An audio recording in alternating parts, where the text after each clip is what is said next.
Hey everyone. This is going to be a bit different. If you are listening on the podcast, there is no intro, there is no music. This is just me coming on. And if you are watching this, then I am glad you're here. This is a last minute decision to do, mostly because I have been listening to other podcasts for people I follow who have been reflecting on the year, and I enjoyed it. I have not wanted to do something like this because for some reason it just kind of feels self-serving, but at the same time, it's a way that I have felt more connected to the people I listen to. And I know that many of you who are subscribers and get my monthly newsletter do not listen to the podcast. So this is my way of just reaching out and saying hi and letting you hear a bit more of my heartbeat. This is not something that is like what I'm doing or what I have done from the year. This is more of a reflection of some elements of Graced Health, and I just thought we would do it. So what I decided to do is I am following the 10 questions to ask at the end of the year prompts from Laura Tremaine. Laura is the host of the 10 Things to Tell You podcast, and she's a big fan of journaling and an advocate of journaling, and she provides lots of different questions. So this one I actually happened to just come across over the holiday, and my family and I were sitting in the hot tub and we pulled these questions out and just went through them ourselves, which I was shocked, you guys. I was shocked that some of the people in my family were willing to talk about these questions. So I thought what I would do is answer these mostly from a Graced Health or Amy's Holistic Health perspective. I have two people who are totally off the grid, and I try my very best to respect that. If you see pictures of my family, that is a very big deal. I have gotten permission to use it. I try not to talk about specific people very often. So I'm going to leave them out. That is not to say they were not important and meaningful in my life. It just means that I try to respect what their wishes, which is to not be mentioned. So I'm just going to do that. So I'm going to start with the first question that Laura asked, and I'll just go through those. So one of them was, or the first one was, what are your standout moments? It is very difficult to do this without thinking of some of my standout personal movements or personal moments. And really specifically, those are times that I have connected with people I care about. You know, it's really easy to go to some of the, some trips and things that are a bit different from our day-to-day activities. However, before I say kind of some of the things that we did, I will also tell you that I have had some incredibly meaningful conversations with my friends on the sidewalks. Betsy, shout out to you. You have heard a lot. You have heard my heart, and I'm so grateful that we can walk and talk. If you know me, you know I'm a fan of walking and talking, and I do this with a lot of friends. My friend Betsy in particular has just been so meaningful to me. So that is a standout moment. Also, I was able to make a few trips that I just feel like stand out as something that I remember. And when I say holistic health, this is the connection part. This is the part that feeds my soul. So it's not necessarily full of, salads and workouts, but they were definitely important parts to help me feel whole in the things that are important to me, which connection is a really big thing for me. So I got to go to Bentonville, Arkansas with a couple friends. It was at the end of January, actually. And if you've never been to Bentonville, Arkansas, it's adorable. It's like this little eclectic, fun little hippy dippy place. And I say that with all the respect that I can. And that was so fun. My husband and my son and I, my younger son, took a trip to Big Bend, which is like in Texas and 10 hours away. It was a drive. It was a really big drive, but that was awesome. It looks nothing like it does here in the Houston area. It feels like a completely different space, and it is awesome. And I really hope to go what I want to do is go back with my friend Marnie. I think it is actually halfway between her place and mine. She lives in Phoenix, Arizona. That's how far away it is for me in Texas.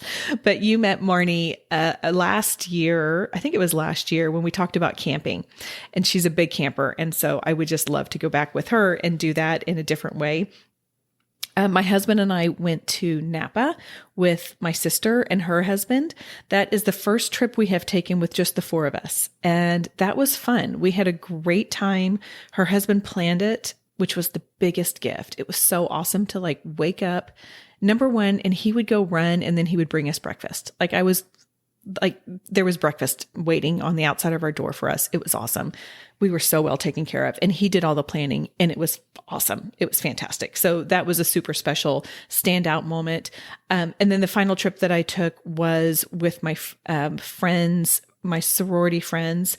I think you probably know, if you don't, I was a Chi Mega in college, and that experience was and continues to be so meaningful to me. And we took a trip to Park City, and it was awesome. And it was in the end of August, and it was blazing hot here. And all summer long, I just could not wait to get my booty up to Park City and sit outside in a hoodie and drink coffee. And I got to do that. So that was super fun. From a Graced Health perspective, I cannot not mention the monthly meetings that I have with the Graced Health Plus subscribers. That is open to anyone. And when you join that, you get,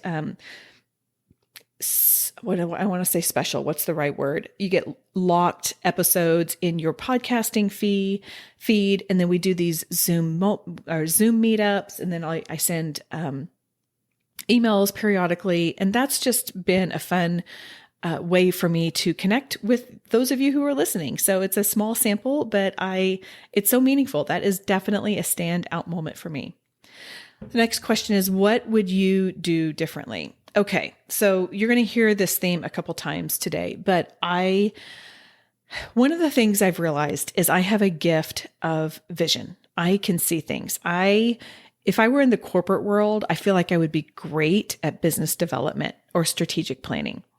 I am not great at execution. I can see it and I don't do it all. So what happens to me is I can see all these things in my head, and what I don't do is like organize my thoughts, organize my data, and do things to be kind to my future self. So that is what I would do differently. And I know that's kind of a broad thing, but I really struggle with that. And then I get in this little mind, whatever you want to call it, of like, oh, you should have done that. You'd be so much more effective if you did this, and kind of self-shaming of like, you're not getting things done, even though no one knows what's going on in my head. No one knows the vision that I have because I'm a team of one, but that's what I would do differently. And I'm going to try more this year. And I have some systems in place that I'm hoping will support that.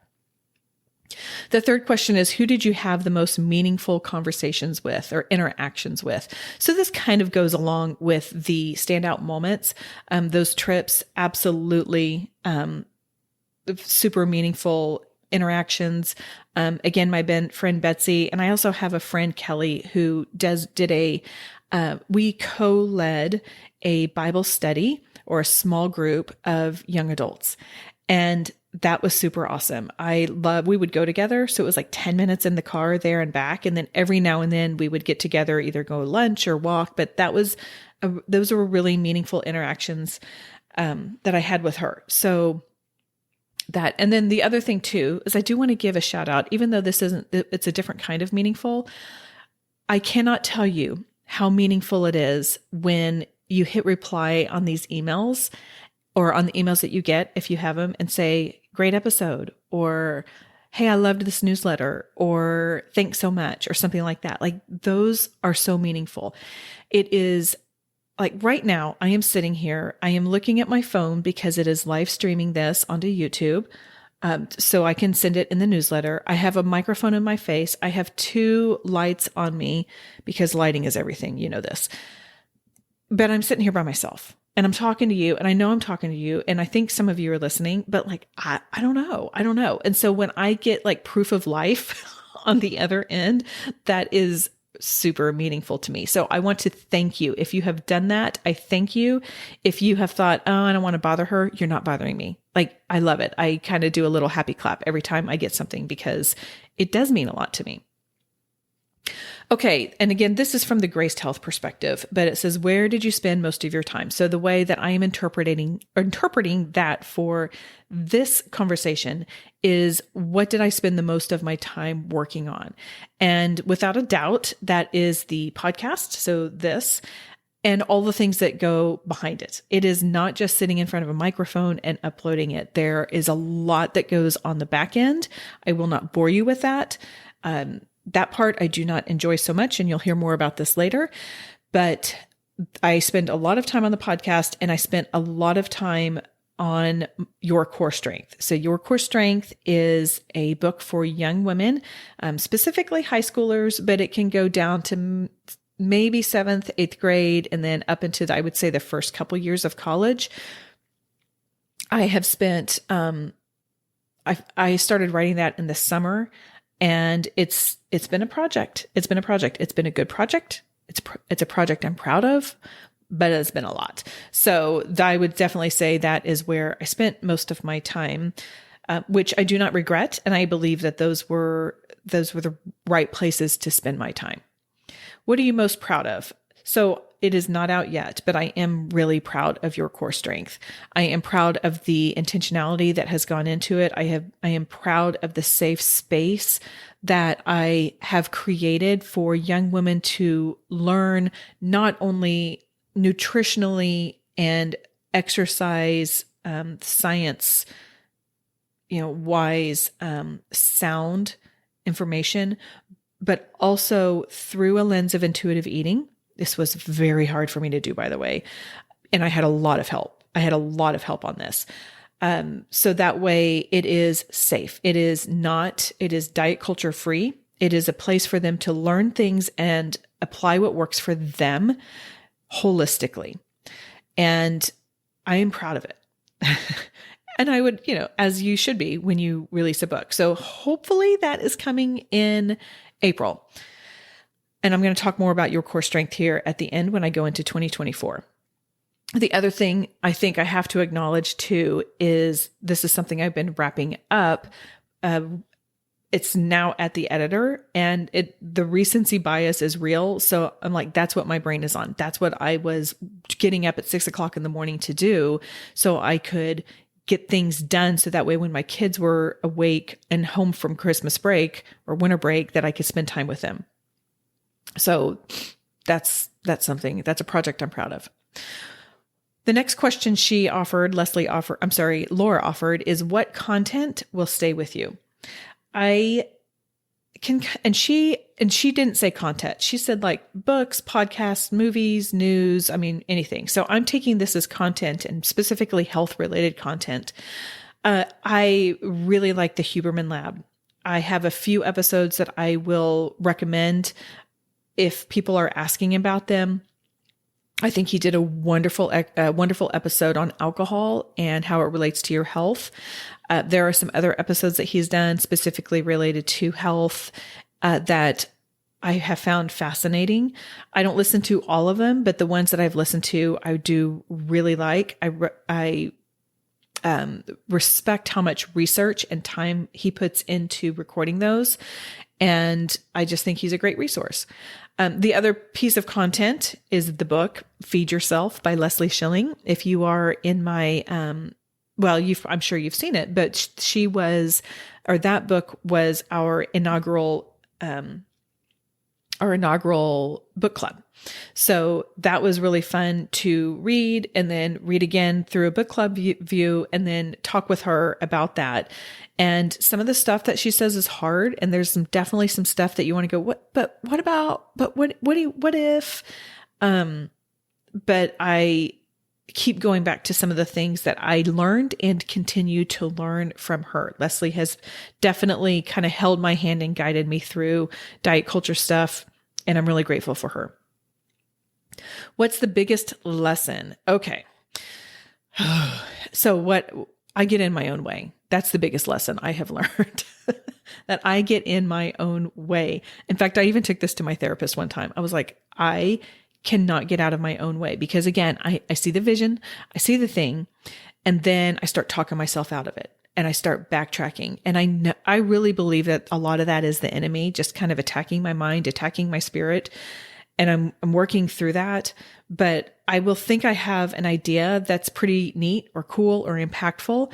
And then I second guess it and I start talking myself out of it. That is the lesson that I have learned about myself. And I wish that was not my lesson because it's held me back. And it's not me, but it's held the message back. The other thing I've learned is if I don't write it or plan it or batch it or any combination of those three, it doesn't get done. I finally got, I got a new, and I'm going to show this on YouTube on my videos. I got a new planner. I have been working from this same planner. It's by Plum Paper. This is my third year. Last year, I thought, this 8.5 by 11 is pretty big. I'm going to go with a smaller one. And it was not enough space to write. And I didn't utilize it as much. So this one kind of goes with me. It goes upstairs when I work. And then the secret for me, I've learned, is if I take it downstairs, then when things come in my mind, either during my quiet time or like just random to-dos, like I need to call my dentist right now because I had a crown come off while I was flossing and it's on my to-do list, which I'm looking at the clock thinking, Amy, you better call her before the office closes. But anyway, like that's the kind of stuff. Like if I don't write it down, it's not happening. So that is another lesson that I have. Okay. Then she had a question that I thought was kind of funny. It's what era are you in? So it was a little bit of a nod to the Taylor Swift Eras tour. I did not go to that tour or to that concert. I do like Taylor Swift and we have some big TS fans in my house, by the way, but I think it was basically like what phase. So I have always called this phase. And I have said I am in phase 2 of my life. But if I were to take Graced Health right now, I am in a content creation era. I have 3 big projects that I'll tell you about here in a little bit that I'm working on for 2024, which is I think the most, what's the right word? It's something that it's going to be hard to get through. What's the word I'm looking for? And this is all like live, so I can't go back and edit it. But anyway, hopefully, hey, if hit reply on the email if you get it and tell me or email me. But anyway, that is, that is my era, like just content production. And then second half of the year will be a bit more content distribution. So I don't know what 2025 will hold, but 2024 is definitely producing some projects. The next question is, what are you willing to change to get the life you really want? Okay. This is oozing. I understand oozing with privilege. And I recognize that. And this is going to sound obnoxious and like Instagrammy, but I really do have the life I want. I have an amazing husband who is more supportive than he is so supportive. I have 2 kids who I adore and love. And oh my gosh, this age, I love it. I love it. We're walking through some things, we're learning some things, but at the same time, they're wonderful. I would not change anything about this life. I have this amazing office, by the way. Like we converted one room to I have an entire room for an office just for me. And this is the most peaceful place. And I love this room so very much. Now, how that relates to Graced Health and the business side is there have been some things happening in my periphery, not to me, where I have realized that I have to continue prioritizing my husband and my family. If I do all the things that I visualize or envision, I can get too focused on that and not give the attention of where my priorities are. My priorities are my husband and my kids. So if I want to make big changes on my business side, I fear that would affect it. So when it comes to making a choice, of one or the other, my family always wins. They just win. And this is probably very similar to very many of you. And again, oozing with privilege. So with that said, there are times I kind of go dark. There are times I don't post things on our Graced Health Facebook group. I'm pretty consistent with the podcast. There are times that I'm getting off Instagram because Instagram drains me. It drains me when I see things. It drains me putting things out, and I want to have the energy for my family. So you see inconsistencies specifically in those two areas. And I'm kind of sorry for that, but I'm also, I guess, proud. That's just the decision I make. So that's just where I stand with that. The final question she had is, what is your wildest dream for 2024? So I am a very pragmatic person. I'm a very realistic person. Would a wildest dream be your core strength getting on the New York Times bestseller list? Yeah. But that's to me, that's not even a dream. That's like me. To me, that's just not realistic. So I'm going to kind of bring down, what's a wildest realistic dream? And I kind of have a couple of them. Number one is selling enough books and products related to your core strength, like speaking, like going out and doing speaking engagements and getting paid for it, to cover the cost of the book, which I know seems very simple. I am self-published, which means I pay for everything. I pay for editing. I pay for book design. I pay for interior design. I pay for, everything, paying. So I would love to recoup the cost of this book. I did not with Your Worthy Body. That was a more expensive book so far. We'll see. And I would love to recoup the cost of that. I would love, a wildest dream for 2024 is I would love to make enough money to hire help and to get some people who love making social media content, who have some other ways that they can help me, again, with what I can envision, but I just don't have the capacity to do. I would love a virtual assistant. And I would love to pay for one because I would love to be able to pay for one to have the accountability of that. And then the other kind of wildest dream is I would love to create kind of a turnkey event for Christian high schools. So I can say, I've got this thing. I can come, I can help your female athletes or your female students make peace with food in their body and exercise, and give them science-backed information and help them with their holistic health and their relationships and their comparison. And here's the price, and I take care of everything else. That's a lot of work. And I'm not a good event planner. Event planning is not my jam. I will show up and I will knock it out of the park. And I do not like event planning. In fact, for Your Worthy Body, my friend Betsy and her daughters helped me. They helped plan my book launch party because I'm like, I don't know. I just don't think of things. And she did an amazing job. So anyway, that is, those are the wildest dreams for 2024. Now, looking forward to 2024, here are a few things, just to have on your radar.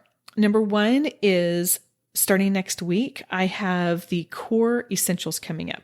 So this will be different. It is 2 episodes a week for 2 weeks, a total of 4 episodes.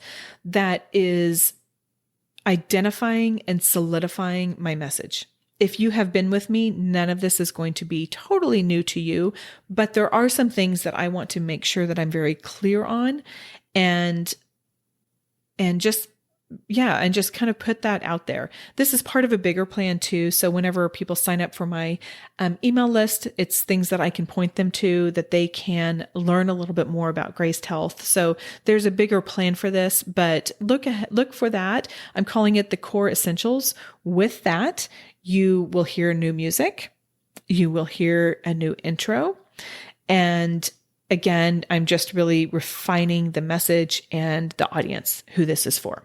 Doesn't mean that you're not welcome if you are not a woman over 40, but it means that that's who this is for. As I mentioned, I do have this book, Your Core Strength. It was originally supposed to come out in February, and I had Leslie help me with identifying diet culture and some potentially problematic words or phrases. And then I had a lot of work to do. I thought it was good and clean. I had a clean manuscript at the end of October, and then she helped me with it. And I'm so grateful for that. And I had a lot of work to do. So rather than stressing about it and pushing my team to have to work more than they really wanted to over the holidays or anything like that, I thought I'm just pushing it to April. So it was going to be February. March is spring break. That's not a good time to launch things for young women. So we're shooting for April right now. Hopefully that happens. Before that happens, hopefully at the end of the month, I am launching a new podcast.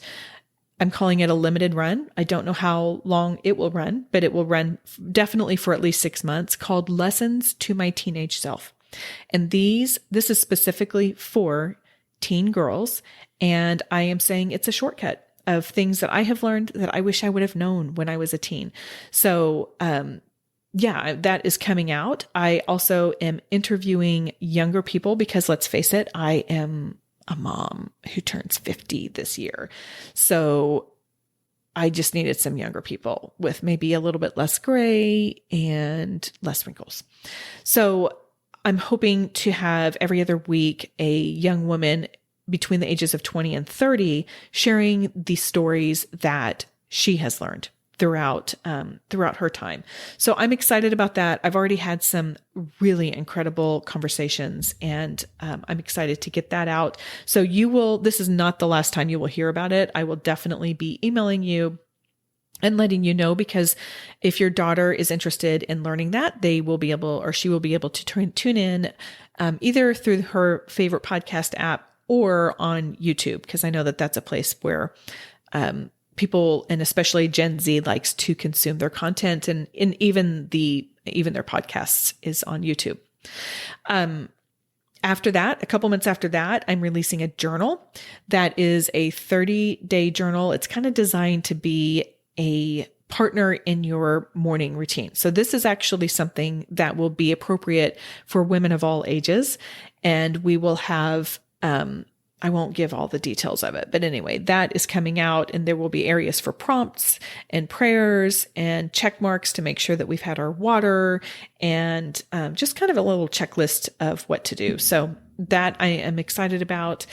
And finally, I'm already putting some thoughts to this, but I am wanting to do a online course for holistic women, for women over 40 as they age.